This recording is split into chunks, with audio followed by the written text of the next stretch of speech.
Bismillah, alhamdulillah, wassalatu wassalamu ala rasulillahi wa ala alihi wa sahbihi ajma'een. My brothers and sisters in Islam, Tawakul ala Allah, reliance upon Allah and putting your trust in Allah. This is a noble deed, an action of the heart that Allah subhanahu wa ta'ala loves. Allah Azza wa Jal, He says, Wallahu yuhibbul mutawakkilin. Allah subhanahu wa ta'ala, He loves those who put their trust in Him and rely upon Him. So when a person is applying at-tawakkul, true reliance upon Allah in his life, he is on a path that Allah subhanahu wa ta'ala loves. Such a person is walking on earth and Allah Azza wa Jal loves him. Wat-tawakkul ala Allah, reliance upon Allah, is a condition for proper and correct iman. Allah subhanahu wa ta'ala, He says, Allah Azza wa Jal, He says, وَعَلَى اللَّهِ فَتَوَكَّلُوا إِن كُنتُم مُؤْمِنِينَ. He says, put your trust in Allah, rely upon Allah if indeed you are believers. And why does the believer rely upon Allah? Why do we put our trust in Allah? Allah Azza wa Jal, He says in Surah Al-Furqan beautifully, He says, subhanahu wa ta'ala, وَتَوَكَّلْ عَلَى الْحَيِّ الَّذِي لَا يَمُوتُ.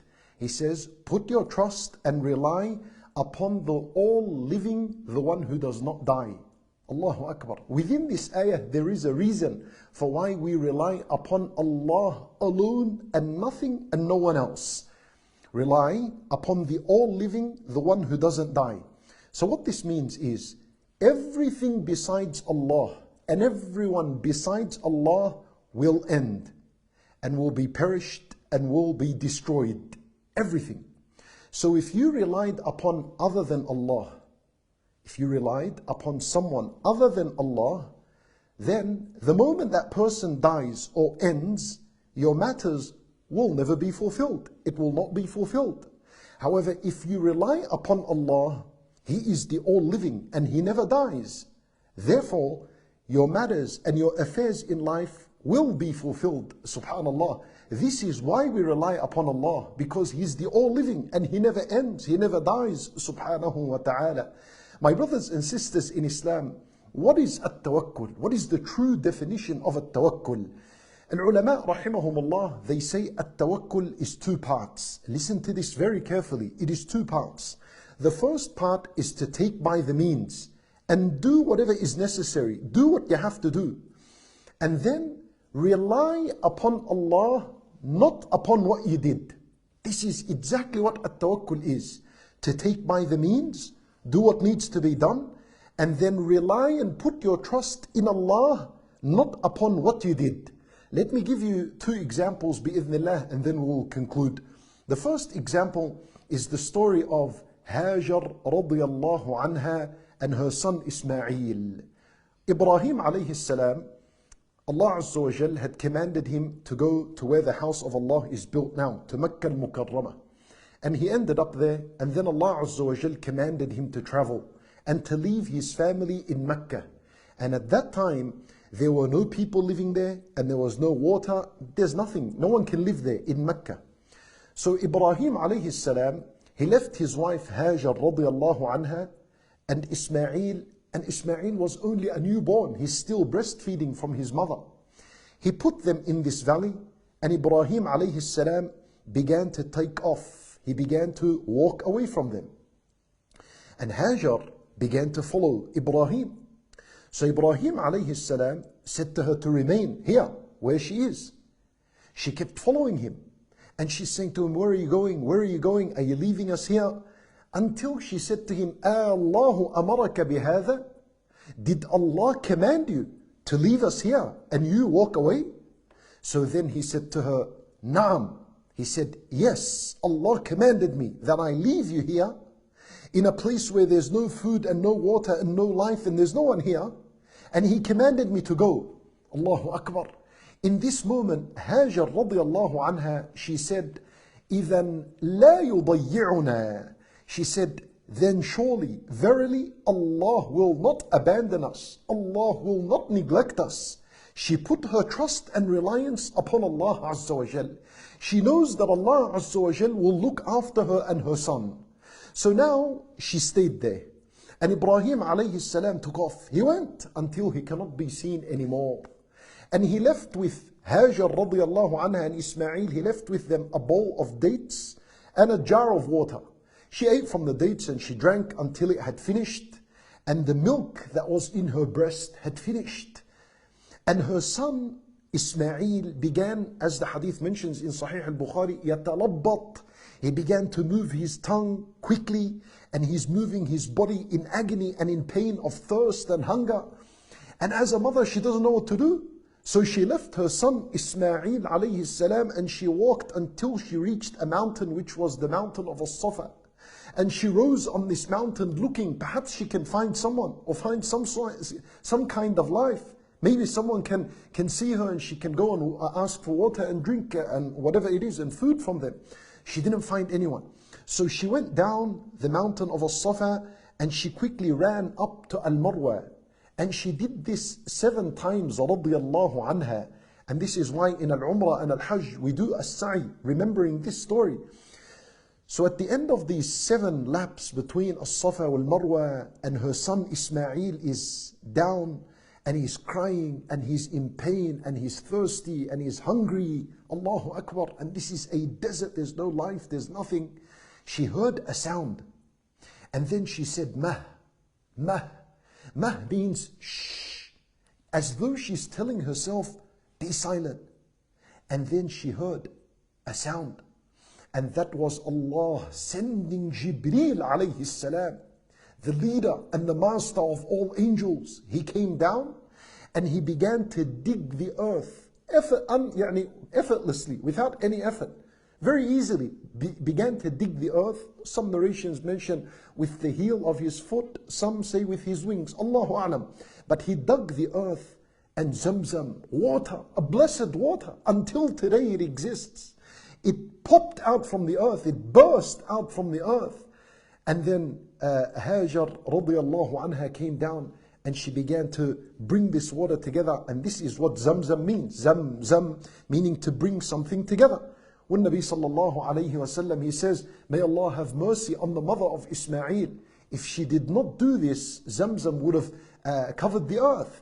So she did this to Zamzam and she began to drink, and she gave her son Ismail alayhi salam to drink, and they were saved by Allah Azza wa Jal.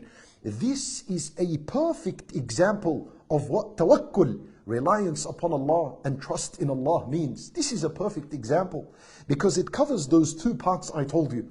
Number 1 was the fact that she did not just sit down waiting for something to come, waiting for a miracle to happen, even though the miracle did happen, but she did not wait for it.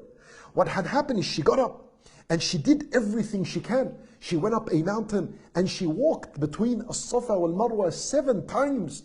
This is the effort that she put. This is the hard work that she put, looking for food and looking for water, looking for someone that can rescue them from hunger and from thirst. But she did not rely on her effort. She did not rely on her work from As-Safa and Marwa. She didn't rely on this. She didn't trust and believe that her action will bring result. She had relied upon Allah Azza wa Jal. Where is this? When she said to Ibrahim, لَن يُضَيَّعَنَا, when she said to Ibrahim that indeed Allah will not abandon us, Allah will not neglect us. This is at-tawakkul ala Allah, that you do what is supposed to be done, but you do not rely upon what you do. You rely upon Allah Azza wa Jal. Allah subhanahu wa ta'ala, He says, وَمَن يَتَوَكَّلْ عَلَى اللَّهِ فَهُوَ حَسْبُهُ. And whoever relies upon Allah, Allah will suffice him. Allah will look after him.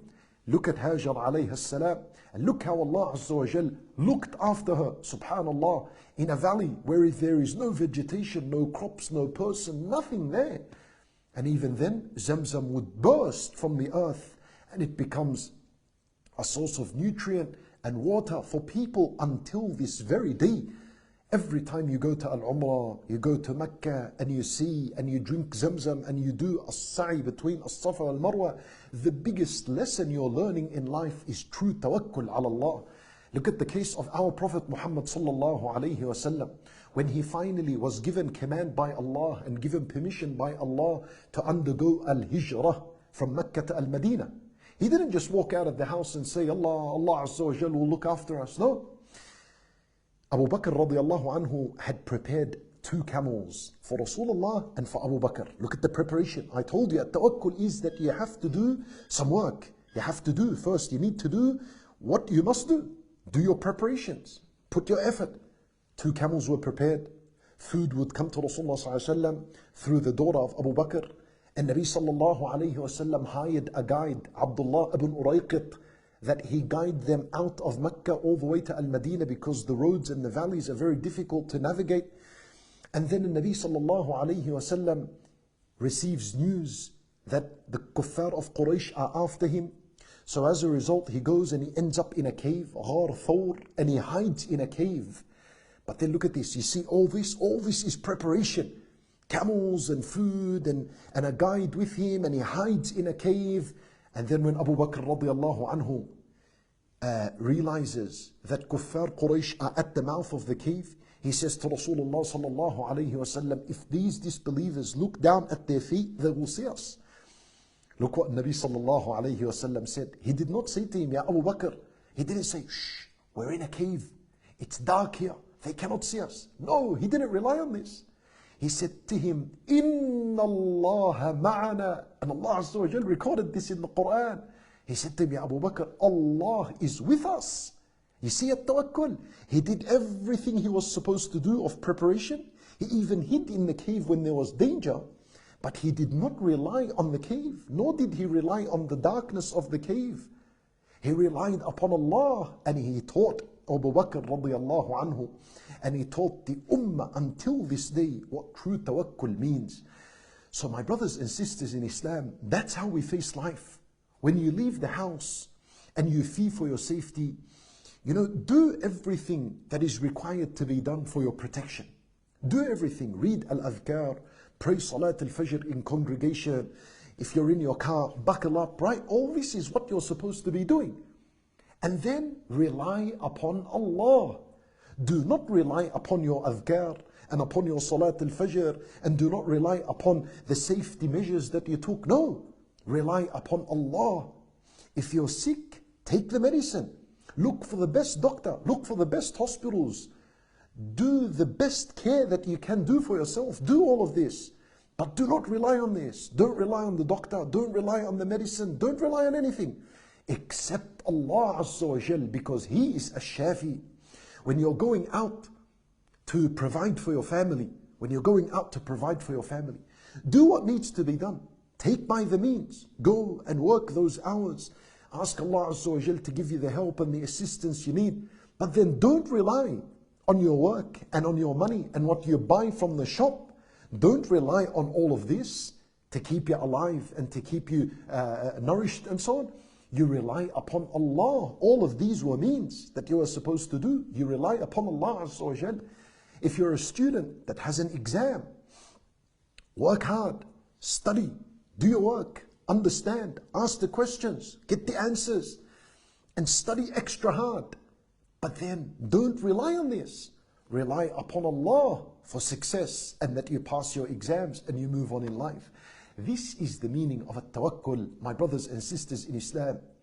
Always, always, always make sure that the meaning of at-tawakkul is living in your heart every moment and every second in your life. At-tawakkul ala Allah is from the greatest actions of the heart. It is a condition for proper iman, and it is something that Allah loves from the believer. Imagine this. If every second of your life you had correct tawakkul in it, you're a person that's walking on the earth, and Allah Azza wa Jal is pleased with you, and Allah Azza wa Jal loves you. Allahu Akbar. We ask Allah subhanahu wa ta'ala to grant us at-tawakkul in our life.